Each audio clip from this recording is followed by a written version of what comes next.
Well, good morning ladies and gents. Welcome to the 14th of September now. It's a bit of a gloomy day this morning. We've got a bit of a fog, which is the first one of the year. I don't know if you'll see very well, but the river's actually like steaming.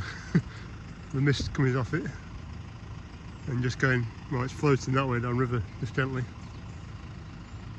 So yeah, it's a bit foggy. We are renowned around here for having fog. So, right, well, we're down near the T5 and we have the flail on the back, obviously. And this morning's mission is this hedge down here.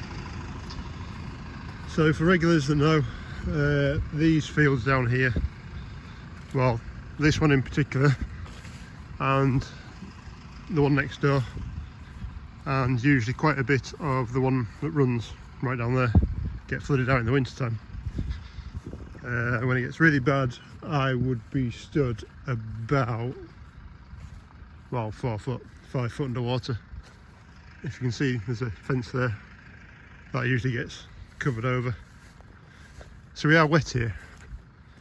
So what I try and get done, especially with my flail mower, is get this hedge knocked back. This is a hedge we planted, I can't remember now, 8 years ago, something like that. She is very patchy.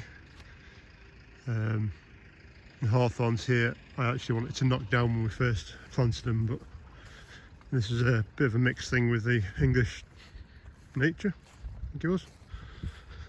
And the woman that was doing it had said, oh no, it's better for habitat to have very big trees. So anyway, but yeah, there is actually a hedge here. There's a lot of hawthorn, there's a lot of blackthorn. To be fair, I think most of it's now turning to blackthorn. And there's some beech thrown in it as well, just to mix it up. But yeah, so I'm just going to run down here with the flail mower and just side up these hedges, just tidy them up. Because obviously the further we get into winter, the less I can travel on this ground. And usually when our hedge cutter man turns up, it's usually wet. Any Harville. So yeah, just going to come down, get it tied up, and try and make some kind of a job with it. It doesn't have to be perfect. It just wants knocking back. And see, it's sticking out and it's grown out nearly 3 foot. It's just trying to keep it in check. And if you know anything about blackthorn, it really does need to be kept in check. Because what happens is you end up with all these little shoots coming out of the ground, which start encroaching into the field. So these just suckers off it that are just coming in. So yeah, right, we'll get it set up and send it on, I suppose. Right, well, that's the first pass done anyway. I don't know how we can see it. It's a bit wibbly. But yeah, it's taken a nice bit off. Just steady away. I've probably got about another 4 inches or so to take off it. So the first one just does a pass through, taking thick off it, and then I'll push it in. But had a slight problem already.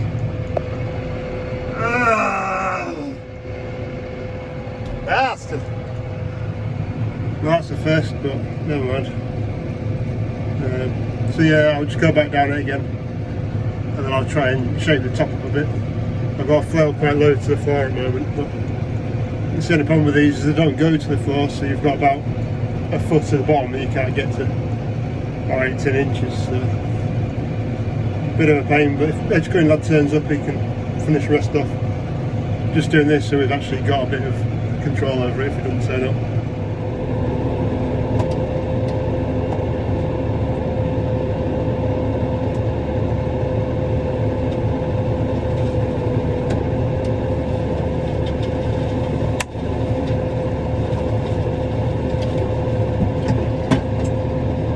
Down another gear.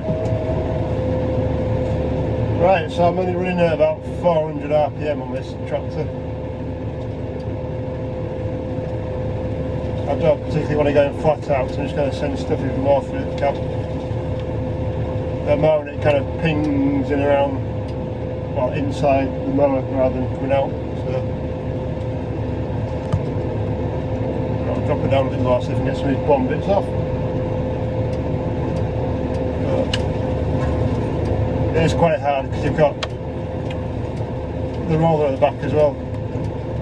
I can see why the lads doing hedge cutting take rollers off.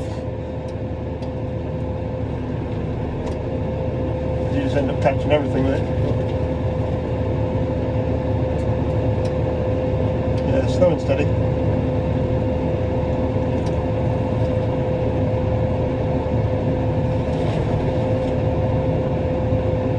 Yeah, I didn't quite take that much off that one.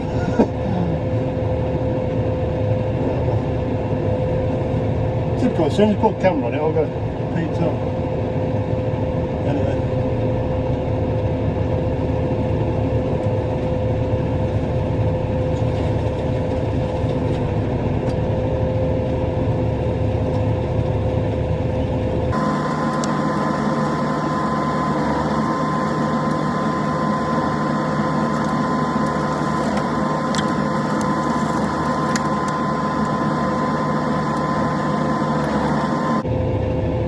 Every time you turn the tractor into the hedge, the mower comes away from the hedge.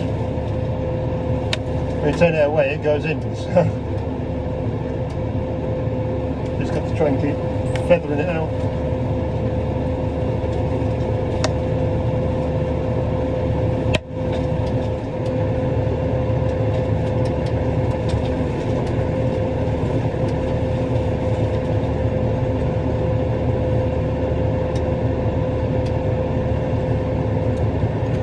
Right, I suppose I better show you this first anyway. So we're fairly vertical. But we'll see when we get done.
Right, so I managed to get outside of it now.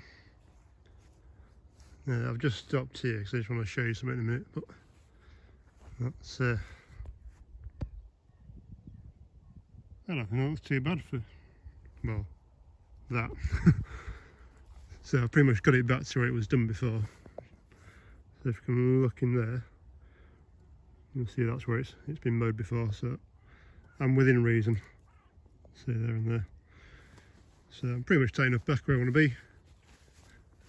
This was, well, this little bush, I don't know if you can tell very well. This area here was actually one of those big trees and it fell over. So I felled it and this is its regrowth. Don't know how well to show you that. So we didn't cut them brambles down. But if you look there, there's a big stump. And then this is its regrowth, so it's not a bad thing felling hawthorns down. Unfortunately, just don't do that with flail. It's a bit nasty. So I'll have to pick. I think I caught the guard, caught the stick by the looks of it at the top, and it just wanged it in. So as I say, there are a few holes in this hedge, but most of the hawthorns are still coming. Just needs time. So yeah, there's two reasons why I especially do this one. One, it helps, well, keep it in trim without it growing. And two, this fence here, if you haven't been before, well, it's pretty much what the other side should look like. If you've not been here before, this fence floods and usually floats, which is why we've got the bricks and blocks on top.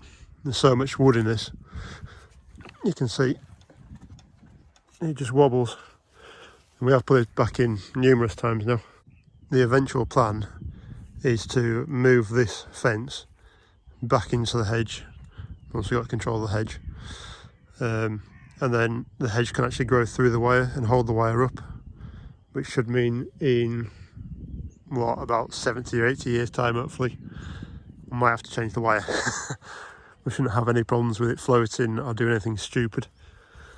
There's enough plants in here that the hedge shouldn't get ripped out by the floodwaters, and keeping it pretty much at 4 foot should, I think, guarantee that.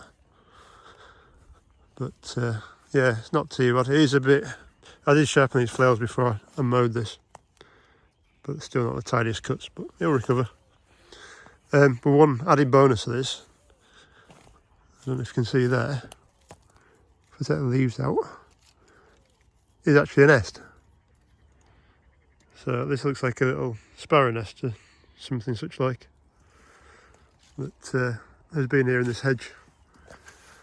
And it's significant where that is, because that is built on where all the mowing was taking place.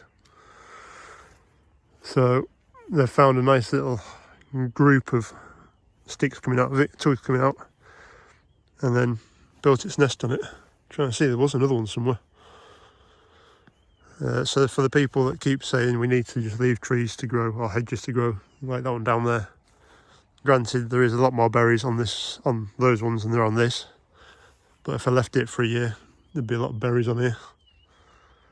But this provides a lot more shelter than a big tree. You see how dense that is in there.